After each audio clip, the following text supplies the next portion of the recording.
Hello everyone, this is CJ Novo 992 and today we're back with another brand new video. Today's video we're here to talk about Rangers 1 by Leverkusen 3 in the first leg of the Europa League last 16.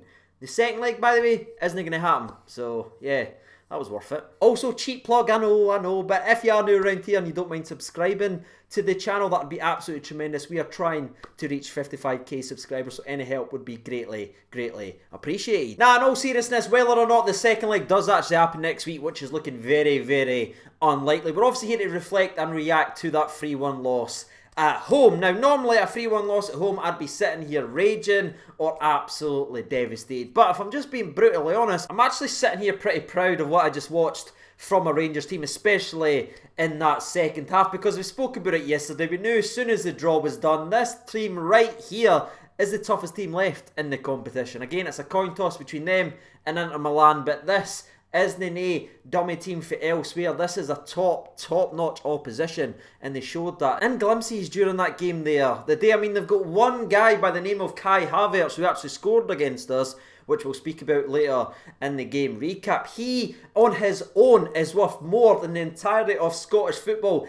added in. This entire league added in as a transfer value. That guy is worth more, and we went out there and we played against them. We tried to match them as best we could. We nullified them quite a lot during the game. You've got to give Rangers a hell of a lot of credit for that. We tried to match them, we tried to go at them, and at the end we ended up conceding a late goal to make the tie 3-1. But before we actually get into the game recap, if you came here clicking expect to go ha and see me raging and shouting and swearing or absolutely devastated and disgusted about what I saw from that Rangers team, yes, I am slightly devastated by the actual result of the game, but the performance I've not got any problems with at all. We were up against a top-notch opposition, we gave it everything and we came up short. And for me, just being a fan, that's all you can ask for your team. Go out there and give everything. We've not seen that throughout all the games we've played this season, but by God did we see it in this one. But enough talking around the game, let's actually get to the game recap then, shall we? And despite everything I just said there in the opening, there is still some parts of me slightly frustrated about how we lined up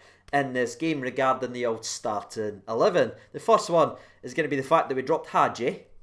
Nope, not a fan of that. And again, just in my personal opinion, I thought his presence was badly missed during that first 45 minutes of the game, and we were still in it when it was 0-0, and we were defending actually pretty damn well. Let's be fair, I know we're disappointed with the way we lost this game, right? 3-1, it's always crap to lose games, but we defended, especially in that first half, brilliantly. We shut down Bayer Leverkusen, actually shut them down so badly that a lot of the time they were just passing it side to side. Something we've seen a lot of. But whenever they did try and go forward, we did take the ball from them. But once we had the ball, we had no one, unfortunately, in the team that was willing to put their foot on the ball, have the confidence and have the belief and have the drive to get Rangers forward. There was a hell of a lot of misplaced passes. There was guys just kicking the ball away, giving cheap throw-ins away. And there was boys, it was literally just lumping the ball away. And that's honestly the only disappointment I can have throughout this entire game is that first 45 minutes. We didn't have the belief that we could get forward. Or maybe no belief, maybe that's not the right word. Maybe it's confidence that we can go forward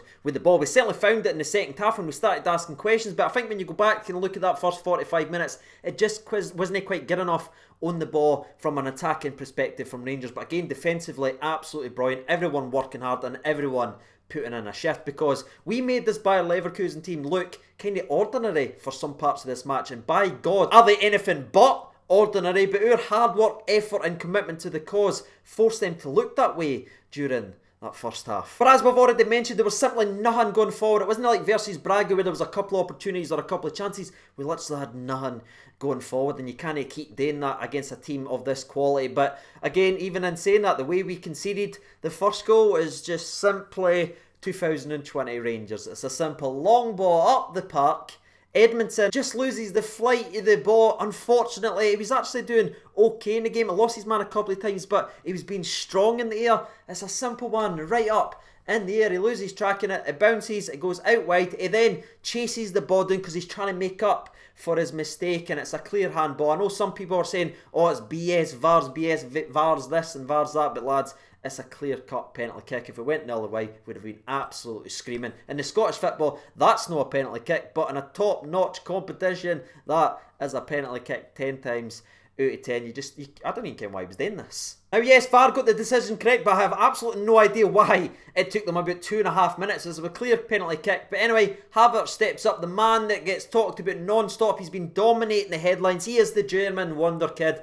Just on the weekend there in German football, he became the youngest ever player in the Bundesliga to score 30 goals. And he stepped up so confidently, so nonchalant, just stepped up, just tapped it into the back of the net. And when the ball did hit the back of the net, a part of me back of the head was like, oh no, this could get pretty ugly if we start getting rash and abandon the game plan. But full credit to this Rangers team. They dug in, they weathered the spell, they stuck to the task, they got to half-time only 1-0 down, which I thought was absolutely vital, especially conceding the way we did. And we reset and we came out in the second half a different team. Now, I've been accused in this comment section and on Twitter, people quote tweeting me and laughing, saying, oh, CJ's a Canberra cheerleader, he just cheers whatever he does, he's not good enough. I'm going to sit here and say it again. He came on in a massive game versus Bayer Leverkusen within 4 or 5 minutes of the second half started, and within 47 seconds he changed the entire game. He's big, he's powerful, but he's good with the ball at his feet. He's not cumbersome, he's not tripping at it. He's skillful with the ball, and just having that frame, he was able to hold off a couple of Bayer Leverkusen players with his first touch.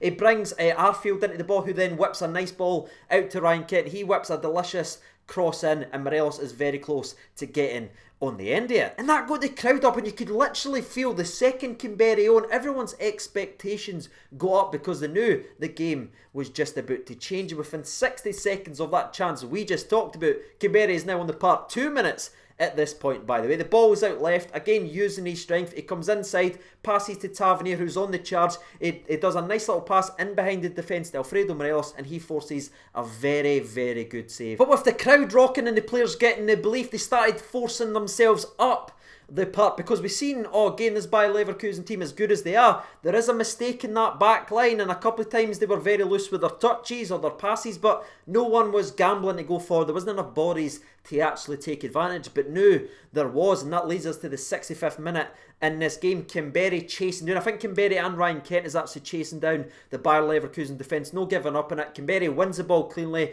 gets his head up, passes a pass into Alfredo Morelos, but Jonathan Tah, that matchup we talked in yesterday's prediction video, I thought was going to determine whether or not we have a good night today. Well, Tah won that battle with Alfredo Morelos with a fantastic slide, getting in front of him and stopping Morelos from tapping it in to the back of the net. So once again we didn't score, but we're creating chances, and around this point, about the 65th minute of this game, all the momentum was with Rangers. We were going forward, and I didn't want to be too harsh and I didn't want to be too negative about this, but the moment, in my personal opinion, the game changed like that is when the ball comes to Stephen Davis, and once again with foot looting, he tries to force the ball back, because Bayer Leverkusen's read it. They've certainly done their homework on Stephen Davis. They caught him 3 or 4 times in the game, but he tries to force the ball backwards instead of going forward like everything that was working. Bayer Leverkusen reads it, they end up forcing a corner, and from that corner they eventually score a goal. Now, just to clarify, they didn't score directly from that corner. In fact, Stephen Davis makes up for his error in killing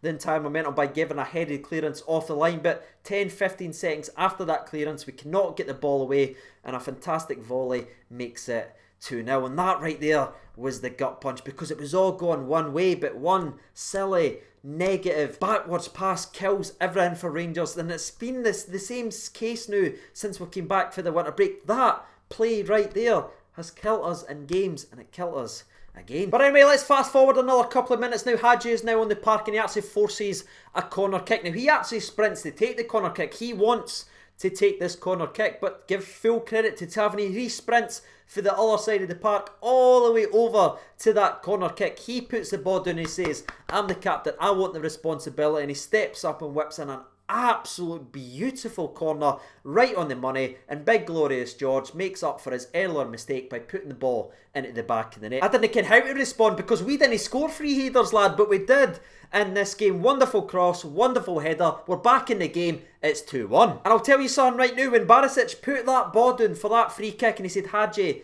I want it, son, he went, Tavernier, I want it, son, and he put it down so carefully, and he whipped it and he curled it to perfection, and it hit the net. I was up, I was away, I was singing and dancing, ladies and gentlemen, because I thought it was 2-2. It was only after I looked back and seen him slapping the ground that I realised that he missed by that It's a cruel game. It really is, lads, but once again, Bayer Leverkusen reminded us of their own quality because I think it was 60 seconds after we almost made it 2-2, they went up the park in a dangerous free kick situation and they actually rattled the bar after Alan McGregor, I think, again, I've not seen this back yet, tipped it onto the bar and you're like, oh well, they're good, aren't they? And you know how we just mentioned it was a cruel game? Well, the cruelest part of the game came within the last couple minutes of this game because once again we almost pulled it back to 2-2 after Hadji just has a moment of magic. Beautiful first time curled pass in behind the defence. Morelos is slightly sleeping but he's busting a gut to get there. The goalkeeper reads it and from there he gets it cleared.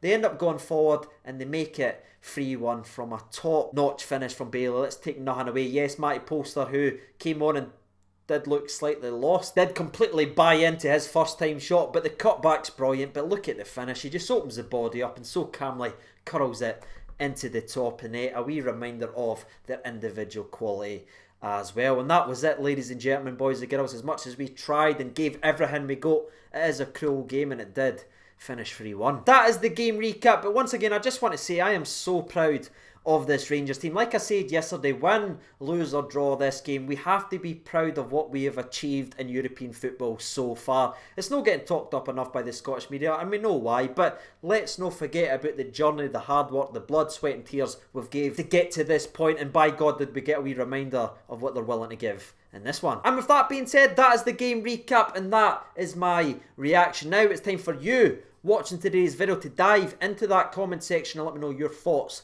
and opinions. And while you're sharing your opinion, I will jump over to Twitter and read from the people. Ian McDougall writes in, 1 loss in 18 games at home in 2 seasons starting from the first qualifying round each time, not too shabby. They are a very good team who have beaten very good teams. Being in an empty stadium could help us next week like it did for Basel in Germany. Keep the faith. Love it Ian. Gustav writes in, well beaten by a top class outfit. Sadly we made them look class at times. That's interesting. Davis gave the ball away far too many times. I agree with that. Canberra was brilliant when he came on. Big gorgeous. Georgie's header was good. Shame about the penalty. Andrew Gardner writes in, thought once Canberra came on he changed the entire game. It hurts seeing your team give their all and come away with nothing. Andrew Wilson writes in, I'm gutted CJ. First half we were pretty poor. Second half we were better. They are a good team but they look shaky when we actually put pressure on them. But we didn't press them anywhere near enough tonight. Davis was god awful tonight like he's been since the winter break. He definitely needs drop. Deacon writes in, proud enough said. So am I, mate. Bob Steele writes in, gave them too much respect in the first half but defended well enough apart from the handball. No complaints about the pen, CJ. Much better in the second half and gave a decent account of ourselves, but in the end we were beaten by a better team. In November or December form we might have snatched a win. Callum McKenzie writes in, they are the better team. Would have been happier with the 2-1. So would I have been, mate. Not complaining too much though, as getting this far is already an achievement. Andrew Bluebells writes in, sometimes you just have to hold your hand up and say the best team won. Exactly, mate. And they did. Daniel writes in, best team I've seen at Ibrox in a while. David writes in, we can be proud of what we achieved. That said, Canberra, Kent and Morelos should be our front three on Sunday. And the last one we'll read it in tonight's video, and it actually comes from Joe Aribo. Not the Joe Aribo, I don't think. Maybe it is. He writes in, team played well, gave a brilliant team a good game. Well, there it is, ladies and gentlemen, boys and girls. You've heard from the people. You've heard from myself. If you haven't done so already, you know what to do by now. And as always, I've been CJ Nova92. Thank you so much for watching, and bye.